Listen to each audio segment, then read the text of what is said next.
Man, what a week. If you were watching the Indian markets, you probably got whiplash. It was a complete nosedive followed by this spectacular comeback. So let's get into it. We're going to break down this wild financial roller coaster, figure out exactly what happened, why it happened, and most importantly, what it means for what's next. And this is really the core question, right? 1 minute, it feels like total panic. Everyone's selling, screens are flashing red. And then, almost the next minute, it's a buying frenzy. How does a market go from an absolute free fall one day to soaring the next? Let's unpack what's really going on here. And this just lays out the chaos perfectly. I mean, look at this. On one side, you've got the rupee hitting a historic low, the Sensex just bleeding out 3,000 points, and then practically overnight, the rupee snaps back and the Sensex rockets up over 900 points. Now, these aren't just abstract numbers. This is billions of dollars in value swinging like a pendulum. So what on earth could cause such a violent U-turn? Well, the first part of the answer actually lies far beyond India's borders. See, the initial panic wasn't really triggered by something happening at home. It was sparked by a perfect storm of global pressures that all decided to hit at the exact same time. It was this trifecta of threats that really spooked investors. You had growing conflict in the Middle East, which then directly caused a surge in oil prices.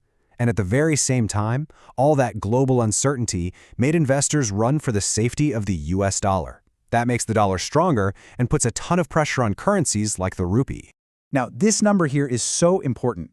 $85 a barrel for Brent crude. For a country like India, which imports most of its oil, a price spike like this is a massive economic shock. It threatens to blow up the current account deficit, the gap between what we import and what we export, and of course, it fuels inflation. And here's exactly why that conflict was so critical. The Strait of Hormuz is one of the most vital oil choke points on the planet. And with something like half of India's crude oil imports passing right through that narrow channel, just the threat of a disruption was enough to send a huge wave of fear tearing through the market. And the direct result of all this pressure, it's right here. The Indian rupee just crashed to an all-time low of 92.63 against the dollar. When your currency gets weaker, it makes imports, especially that super expensive oil, even more costly. It creates this vicious cycle. This was the market's panic button going off. But hold on. That's only half the story. Because while all those global winds were howling, India's own economic defenses started to kick in, and they provided a really crucial buffer against that storm. So what happened? Well, the Reserve Bank of India, the RBI, did not just stand on the sidelines. The RBI intervened. It basically stepped into the open market and started selling some of its massive US dollar reserves to buy up rupees. It's a classic move. If you want to support your currency, you create more demand for it. But here's the key. The RBI wasn't just putting a Band-Aid on the problem. This move was backed up by some real economic muscle. India's own fundamentals acted like a powerful shock absorber. You've got strong projected GDP growth. You've got robust domestic demand keeping the economy humming. Inflation is under control, which gives the RBI room to maneuver. And of course, a super resilient services sector. This is not a fragile economy we're talking about.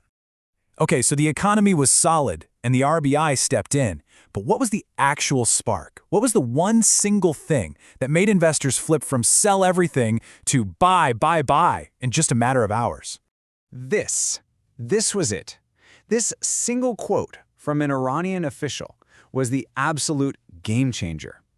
It hinted at a path to de-escalation. It was this tiny glimmer of hope that the worst-case scenario, a massive conflict shutting down oil supplies, might actually be avoided. And the market's reaction was, well, immediate and explosive. I mean, this chart just says it all.